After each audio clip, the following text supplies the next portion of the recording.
vous les aveugles, à vous les sourds, à vous les lépreux, les assoiffés de Dieu, vous qui détruisez la parole de Dieu, vous qui cherchez Dieu dans les cieux, sachez à partir d'aujourd'hui que Dieu veut dire les cieux. Les cieux veulent dire l'éternité. L'éternité veut dire amour. Et l'amour créa tout. Et c'est comme ça que tout finira en amour. Apprenez à ne plus pécher et le pardon vous sera accordé. Considérez ceux qui vous critiquent comme ceux qui vous éduquent. Apprenez à partager, car vous êtes des partages de l'amour divin. Bonjour la famille, bonsoir la famille. Ça dépend de l'heure à laquelle vous me suivez en ce moment. Ici, c'est votre humble serviteur, Calice Evolution, le berger Beau Tcha Tcha. Et je suis au plus 229 01 95 57 49 76. Et si tu es nouvelle ou nouveau, abonne-toi massivement, surtout cliquez sur la cloche de notification. Chers amis, cette émission sera basée le sang de Jésus et la croix. Le mystère ou le mythe du sang de Jésus et la croix. Alors, chers amis, ce mythe de l'histoire de Jésus lié à son sang et la croix dégage un enseignement, une leçon, une réalité de vie. Et ça prouve que réellement nous sommes dans une jungle. Et cette jungle, il faudrait d'abord suivre cette émission pour comprendre l'histoire, le mythe du sang de Jésus et la croix. Chers amis, c'est très important pour tout un chacun de nous. Écoutez-moi attentivement. Et avant de continuer, il faudrait que nous vous expliquions d'abord c'est quoi le sang de Jésus et d'abord c'est quoi la croix. Et la définition du sang de Jésus signifie juste l'immolation. Signifie juste la menstruation, vous dites non. La menstruation, voilà. L'immolation, la fructification. Signifie juste le monde des humains. Signifie juste la création de l'être humain sur terre.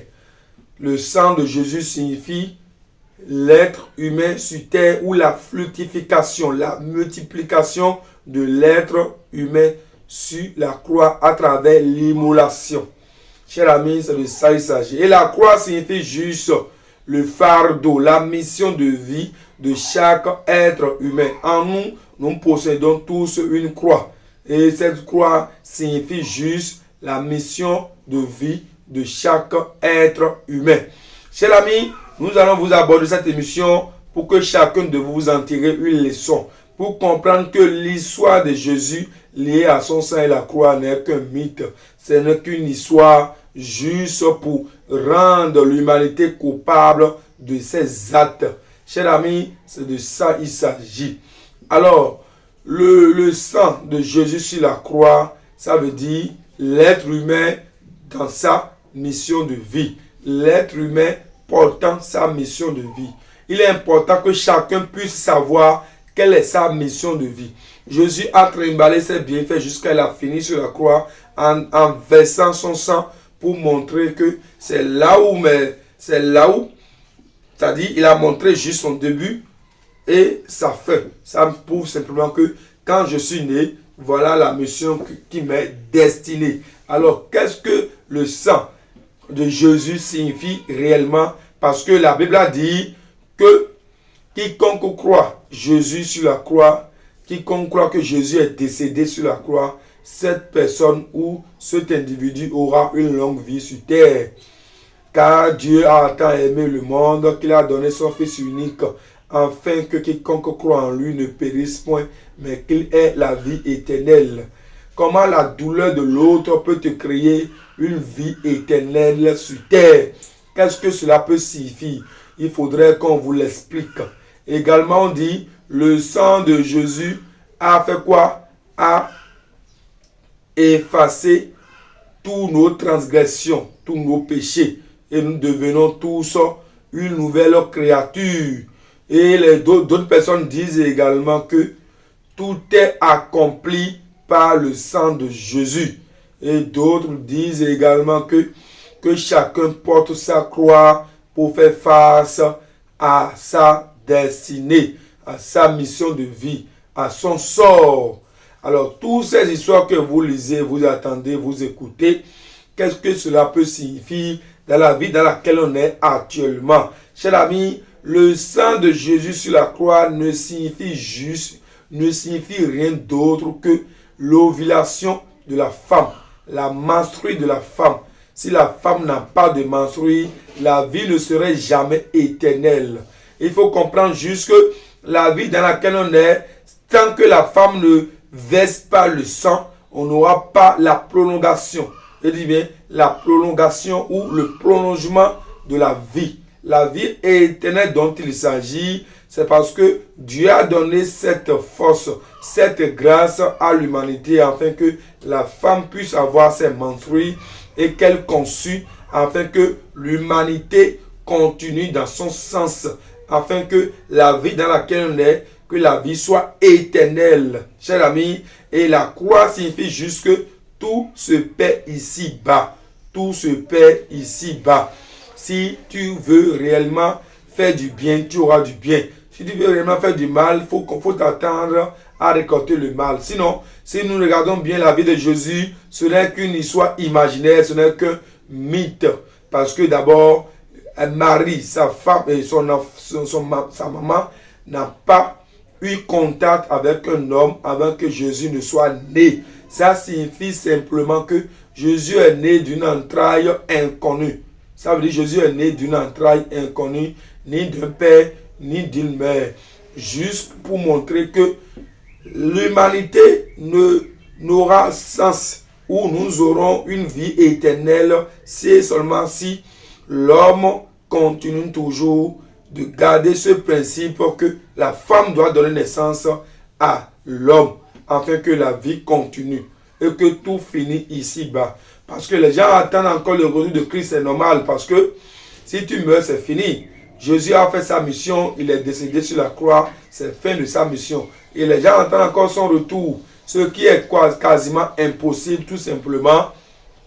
Le retour de Christ n'est que toi, ton départ sur terre et ta réincarnation. C'est-à-dire quand tu décèdes et que ton âme vivifie, c'est ça en réalité le retour de ton Christ. Le Christ est en tout un chacun de nous. Il suffit simplement que nous essayions de comprendre que chacun doit se situer dans sa dimension spirituelle et doit s'attacher à sa direction, à sa vie, à sa mission de vie.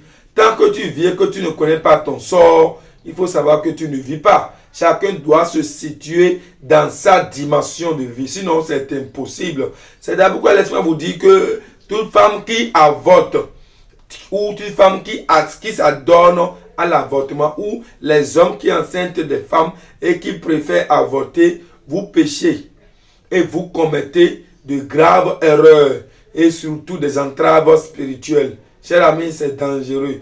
Tous ceux qui ont ces habitudes, ces comportements, il faudrait que vous fassiez attention et que vous vous réveillez de votre sommeil et vous renoncez à ces genres d'attitudes. C'est dangereux, ce genre de comportement, chers amis. C'est de ça il s'agit. Alors, revenons encore à notre histoire, le sang de Jésus et la croix. Le sang de Jésus, simplement, signifie que tout être humain sur terre doit avoir ses regards sur la croix, doit avoir ses regards sur sa direction, sur sa mission de vie. Que chacun se situe dans sa mission de vie. Il n'y aura pas d'autre chose que ça. Si tu nais, il faut comprendre que tu dois te tracer dans une mission.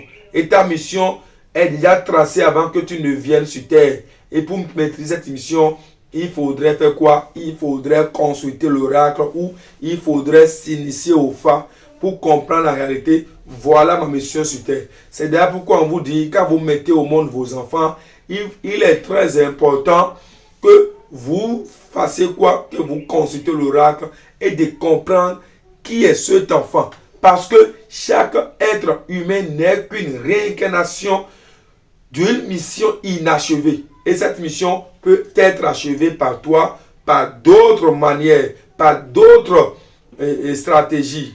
Ça dépendra de l'ère dans lequel on est. L'ère, la civilisation dans laquelle on est. Chers amis, c'est de ça il s'agit.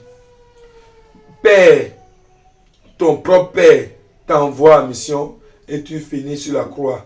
C'est pour juste dire que personne ne peut refuser sa mission de vie. C'est d'ailleurs pourquoi plusieurs naissent handicapés, d'autres naissent aveugles, d'autres naissent riches, immensement riches, d'autres naissent avec des anomalies. Chers amis, chacun doit accepter sa mission de vie. Ceux qui viennent sur terre avec des anomalies, ce n'est pas parce que tout le temps qu'ils viennent sur terre qu'ils sont des gens anormaux.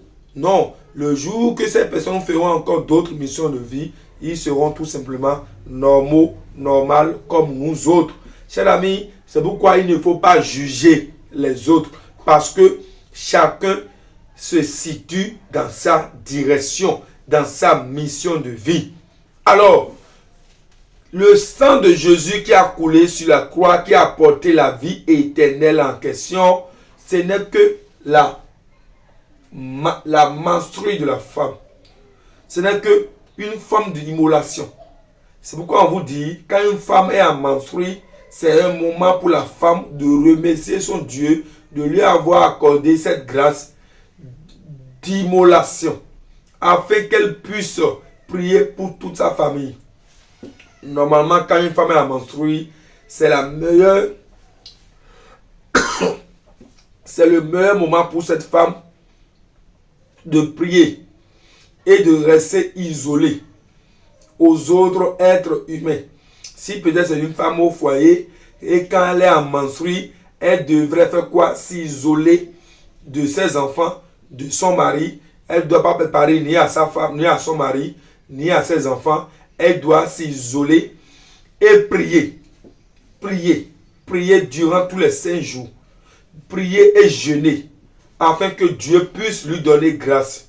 On va un peu en arrière, chers amis, et quand on va peut-être dans le jardin d'Éden, je vous le dis simplement parce que toute la Bible n'est qu'une histoire. Ce n'est qu'une histoire imaginaire, ce n'est qu'un mythe. Ce n'est pas une réalité au fait. Ce n'est qu'un mythe. Et ce mythe, c'est un résumé de la vie dans laquelle on est. Jésus en question n'est qu'un censeur.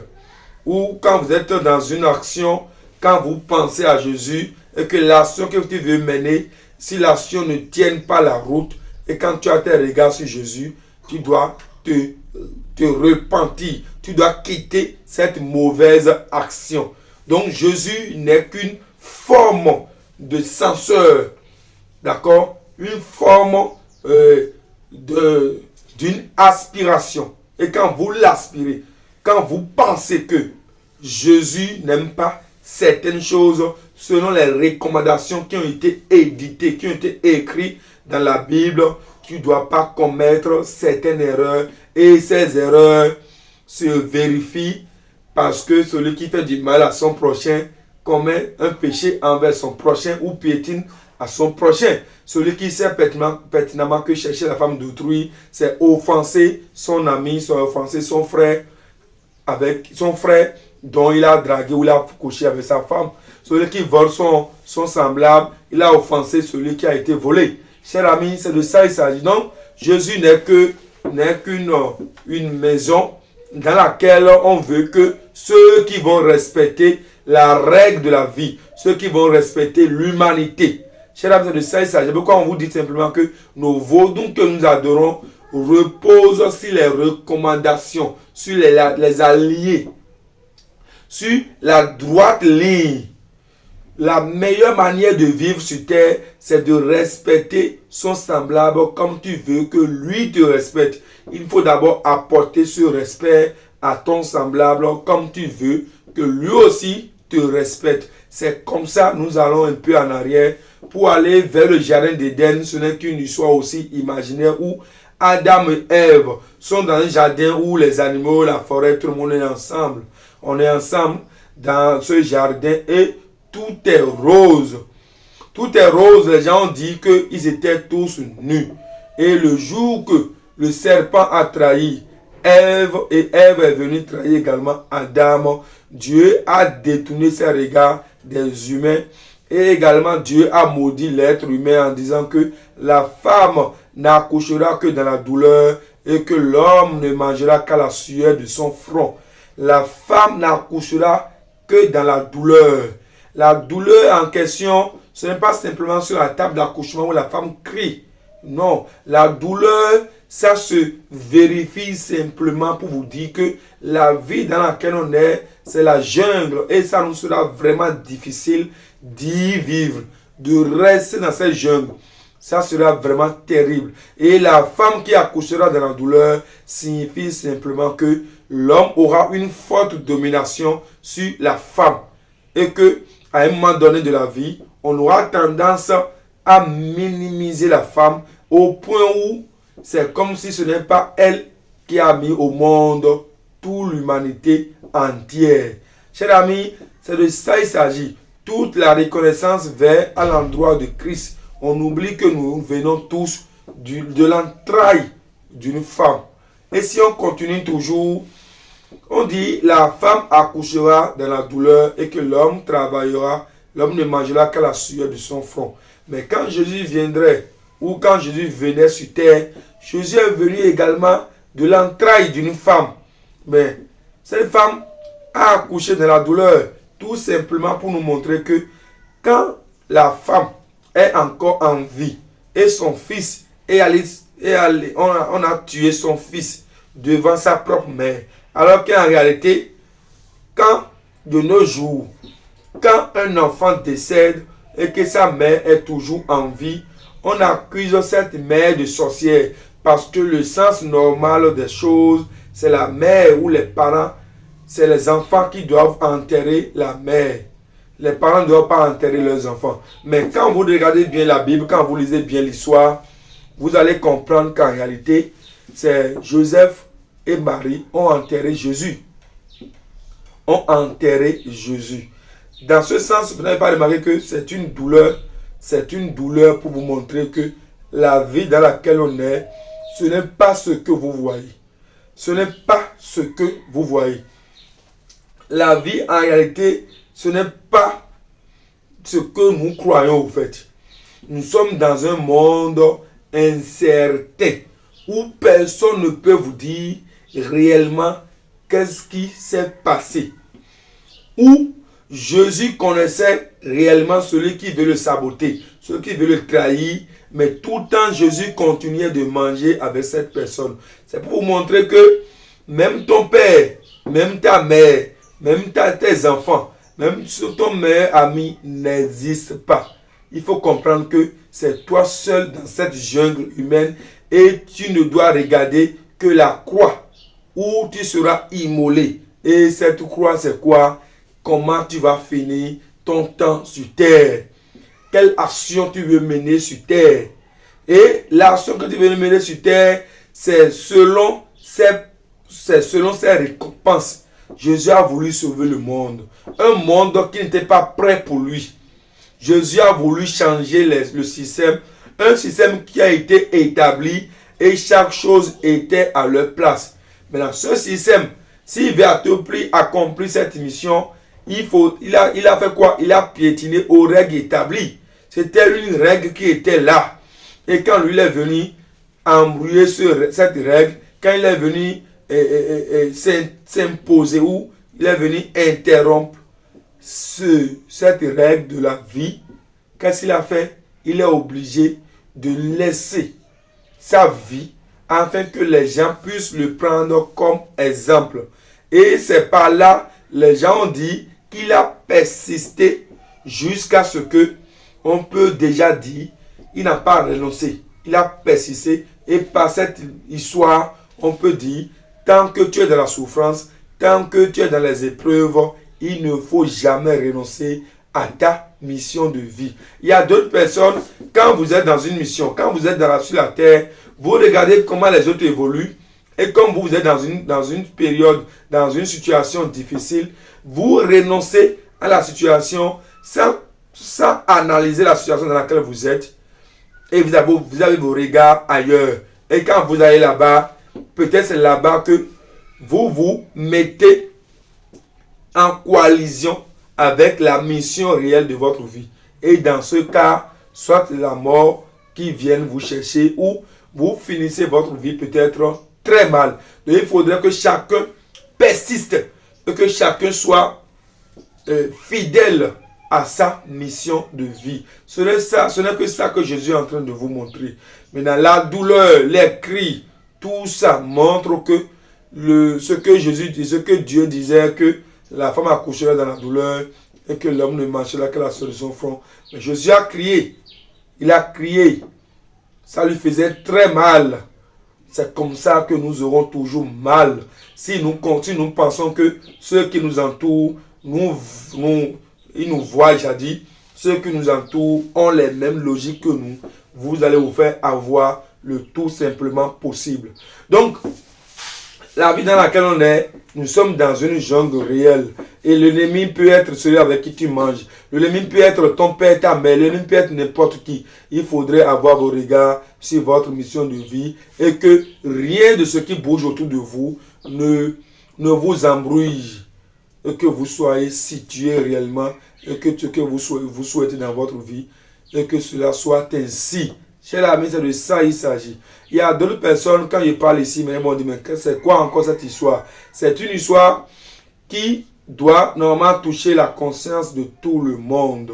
Chers amis, c'est de ça il s'agit le tout simplement possible. Alors, dis-moi, c'est qui Jésus selon toi? Jésus n'a ni couleur, ni peau. Jésus n'a ni tête, ni visage. Jésus, ce n'est que cette histoire imaginaire pour vous montrer que la vie dans laquelle tu es, si tu veux réellement vivre ta vie, il faut comprendre que la vie, tout a un prix à payer.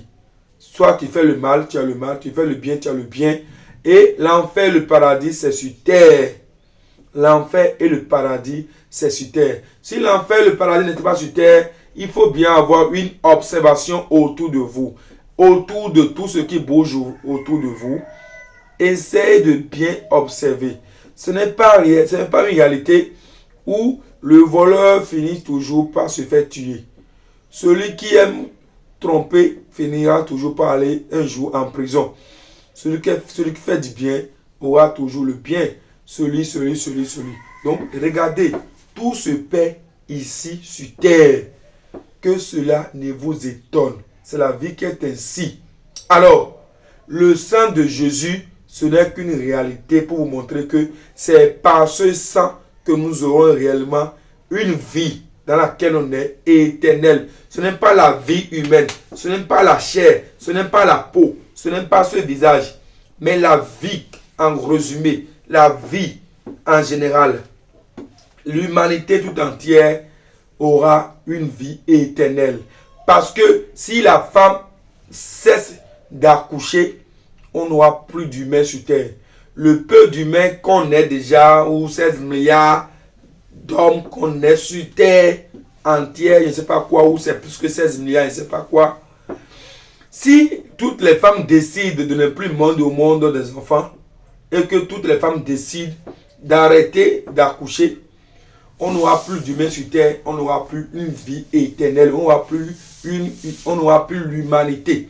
Le monde des humains n'existera plus. Ça veut dire que la vie n'existera plus.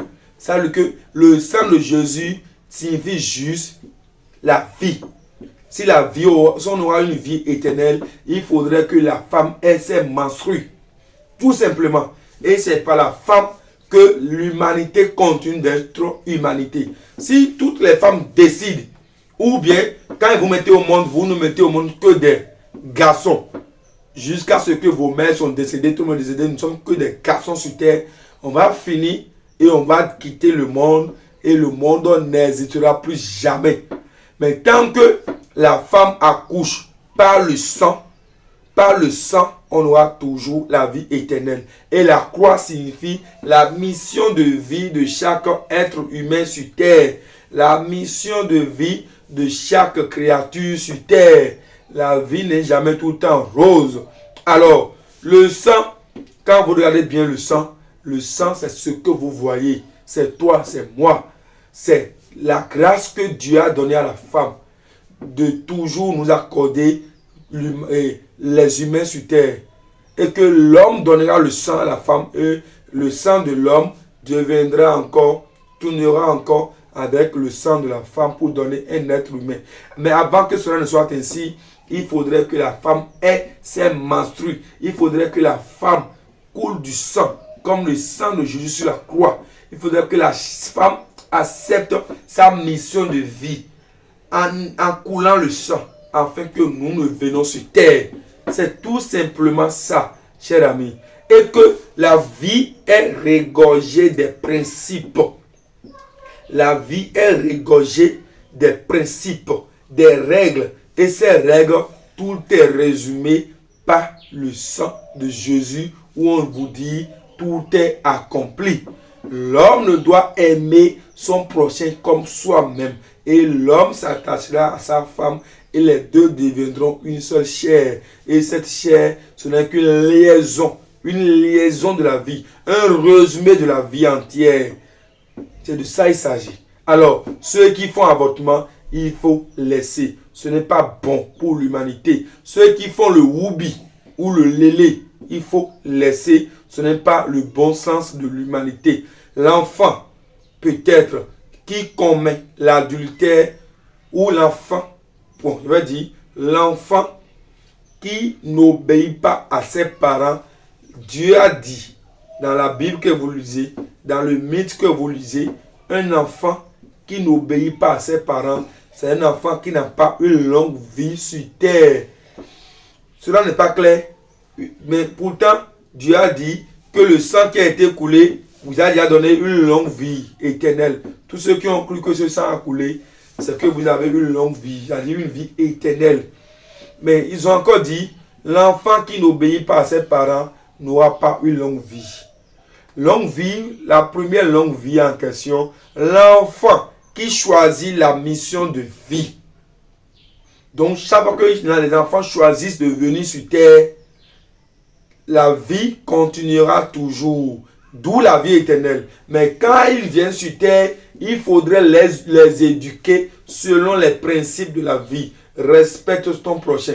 Aime ton prochain comme toi-même. Tout. Tes parents, il faut les aimer. Mais le jour, l'enfant s'oppose au Créateur, cet enfant n'existera plus sur terre. Alors le Créateur, en réalité, dans ce sens, c'est sa mère, ses parents. Parce qu'on dit, un enfant qui n'obéit pas à ses parents n'aura pas une longue vie. Pourquoi? Alors que c'est Dieu le créateur des cieux et de la terre. Pourquoi quand l'enfant désobéit à ses parents, il n'a pas une longue vie sur terre?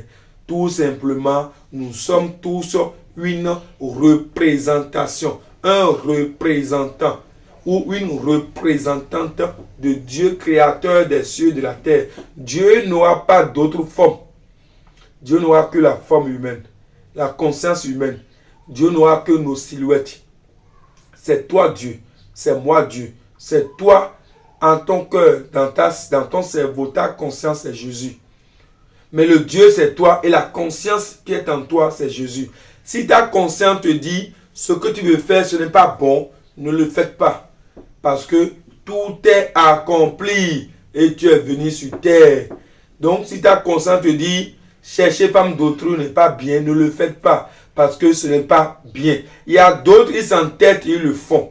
Mais le retour, c'est les conséquences. L'enfer et le paradis. L'enfer signifie simplement le mal que tu fais te fera. Le paradis signifie la récompense de ceux qui obéissent aux recommandations, aux règles de la vie. Chers amis, c'est de ça il s'agit. Alors la croix signifie la mission de vie et le sang de Jésus signifie la menstruation et Jésus n'est qu'une conscience. Chers amis, c'est de ça il s'agit. Alors, tous ceux qui veulent maîtriser leur mission de vie, il faudrait que vous vous initiez au phare. Et qu'après avoir vous initié au phare, on vous dira maintenant la représentation des trois mondes. Parce que la croix, c'est la Trinité. Le monde des humains qui est au milieu.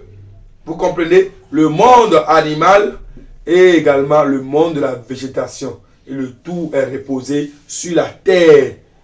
Et le ciel, c'est l'air et le feu. La terre, il y a l'eau et la terre. Donc, nous avons encore la présence des quatre éléments.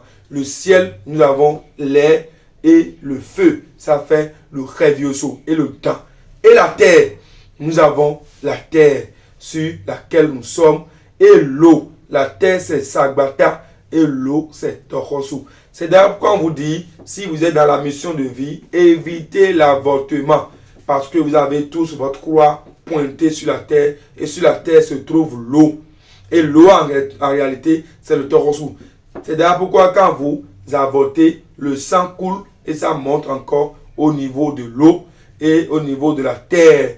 Et le vaudou Torosu s'énerve. Et quand le vaudou Torosu s'énerve, il réveille le Sagbata. Et quand le Sagbata fait le bruit, il n'y a que le ciel qui doit entendre. Et quand le ciel entend, il y a le Raigoso qui gronde. Il y a aussi le temps, l'air qui parle, le feu parle et l'air aussi parle. C'est pourquoi on vous dit, ceux qui ont fait avortement ont péché. Ils ont vraiment péché parce qu'ils ne veulent pas que la vie soit éternelle. Et quand tous ceux qui s'opposent à la vie éternelle, c'est des gens qui sont charcutés, châtiés, régnés. On vous renonce, on vous renie de la société. C'est pourquoi vous avez tout le temps des blocages, des petits problèmes, des petits soucis. Tout le temps, vous avez des handicaps rejetés par la nation. Chers amis, c'est de ça il s'agit. Repentez-vous de votre ignorance et soyez sûrs que la vie ne serait jamais ce que vous pensez. La vie est régorgée des principes et le mal que tu fais, tu l'auras. Chers amis, ce n'est que ça l'émission de ce jour. Et si vous voulez avoir plus d'explications ou vous voulez faire une consultation, c'est le plus 229 01 95 57 49 76. Et en résumé, Jésus n'est qu'une conscience. La croix, c'est la mission de vie. Et le sang, c'est la menstruée pour faire quoi? Pour fructifier l'humanité afin que la vie soit éternelle et que tous ceux qui font l'avortement, qu'ils l'évitent ou qu'elles l'évitent, cela ne respecte pas les clauses de la vie. Chers amis, c'est de ça il s'agit. Et si tu as fait l'avortement, compose mon numéro. Je reviendrai ou je vous appellerai ou on va se voir ou je vous donnerai des principes à suivre, les règles à suivre pour avoir une vie heureuse. Car chaque mission sur terre est regorgée de joie. Je vous remercie à très bientôt. Écoute frère, l'homme n'est que trois choses de la vie. Ce que tu es, ce que tu as envie d'être et ce que les autres pensent de toi. Alors, accomplis ta mission sur terre. Regarde pas les autres frères. Regarde devant toi. Ne regarde jamais derrière.